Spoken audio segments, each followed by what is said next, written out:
gives you at least a conceptual idea. So starting there at the top, let's just say we have Genesis chapter 2, Genesis 1 verse 2 in the beginning. In the beginning is the first verse, but then the second verse is where we refer to the recreation. And we count forward the 6 days of creation. On the 6th day, we find the creation of man, and then those 5 preceding days where God created.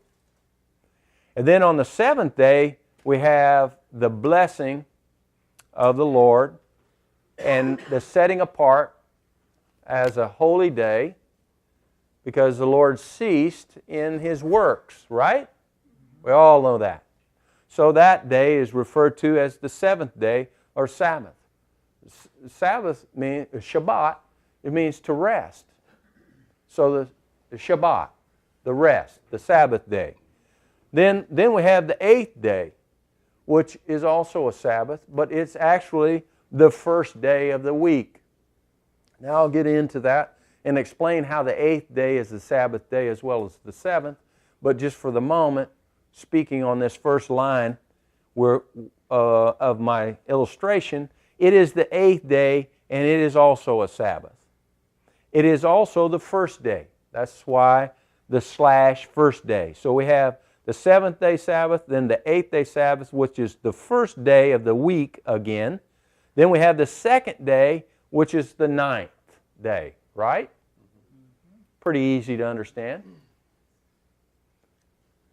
You still with me? Yeah. No, it's not about your credit card. I don't want to. Oh, okay. Then we have the 2nd day, which would be, as we have named it, Tuesday, and the 9th, right? That would be actually the 9th day, and then the 10th day, 11th day, 12th day, 13th, until the next Sabbath day, which would have been the 7th day again, because it's cyclical, right? But it would have actually been the 14th day from creation, right? So then we continue to go forward. We have the 8th day, which is the 15th day. Or the first day. So you have the 1st, the 8th, and the 15th all in one day. It's really not too confusing, but yet if you're not familiar with the cycles of the Lord, the appointed times and the feasts, you might get confused. But God's not confused. And anyone that wants to stop and understand can easily grasp these truths. So then we carry that on forward, and you can go out to whatever day today is. And no matter what day we think it is a definitive day to the Lord. He knows exactly what day it is. We're a little confused, but He's not. But when we start at the very beginning and we start forward, we understand that this is what happened and this is what is happening. It's an historical event, but it's also a present day event, and it's also a future day. It's a future day understanding. It hasn't happened yet, but we know that it will happen because God said it would. And we're building off of what it is that God said. And this is the way that God has referred to these appointed days. And so if we'll align our heart and our mind with what it is that God appointed, we're going to be in better tune or in line to hear revelation from Him. But if we're all off on our foundation, our understanding of what it is that God has started, then we're going to be off on anything that we come up with. And I don't even try to come up with something because I already know that I don't know. So I don't even bother.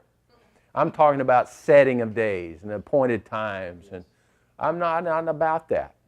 I'm not about that. But I'm all for it, but I'm not about that. And then the second line, we begin with, after this first week, cyclically, we bounce back to the 8th day or the first day again. And we count again. 1, 2, 3, 4, 5, 6, and then the 7th day, which is the 14th day. This is the day that we count the first week. And then we bounce back and we do another 7, and then we bounce back and we do another 7. And what am I doing? I am counting the Omer. Because the second set of appointed times that the Lord has revealed to us in order of numerical growth or expansion is the week of weeks. We have the week, 7 days, and then we have the week of weeks, which is 7 weeks of weeks, which is the counting of the Omer. Right? You with me? So after we finish 7 weeks of 7, well, that's 49 days, we have what is called the 8th day. It's the 8th, which is the 50th day, which is the first day, which is Shavuot or Pentecost. Are you with me? Right. So we have this Sabbath day, 7th day of the 49th day, right? Are you with me? Mm-hmm. And then we had the additional day after that counting of 7 sevens, which is also a Sabbath day, which is Shavuot. So again, I'm showing you that how the 8th day is a Sabbath day. If you're wondering what I'm saying here, I'm saying that the 7th is a Sabbath, but also is the 8th, the first day of the week, which is the 50th day of the counting of the weeks. Mm-hmm. Really? You with me? Okay. So then we have the counting of months in chronological order after days, weeks, and we have in the Lord's laying out of these chronological order of appointed times. He has said there will be 7 months. And in the 7 months, you'll count off the months. And at the end of the 7th month period, or during the 7th month period, in the 7th month period, it's a Sabbath month, so to speak. Because the whole month is a month of appointed times. So the 7th month, which includes trumpet, which is not a feast per se, because the word feast, remember, in the Hebrew has to do with the 3 feasts, which are what? Dance. The word comes from dance in these feasts. And those are 3 feasts, which is Passover, Shavuot, and Tabernacles. But so in the 7th month, we have a feast.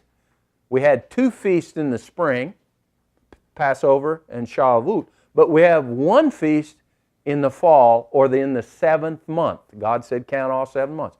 But we do have 3 other appointed times in that 7th month. We have trumpets, we have the Day of Atonement, and then we have the 8th day.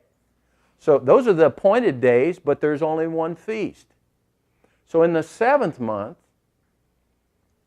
we have the fulfilling of trumpets, we have the fulfilling of the Day of Atonement, and then we have from the 10th day of Tishri until the 15th day of just nothing, just days, until the 22nd where we have, until the 15th where we have tabernacles beginning and ending on the 22nd. Then on the 23rd, we have the 8th day. Again, the 8th day is the Shemini Aserat. Are you with me still? Didn't get you all confused? Well, look at your drawing and you'll see that in the 7th month we have the Feast of Tabernacles, and prior to the Tabernacles we have the trumpets and the Day of Atonement. Then after that we have the 7-day period of Tabernacles, the feast, with the 1 day, the 8th day, tarry. Stay here. Don't go. The feast is actually over, but let's just have 1 more day, the Lord said.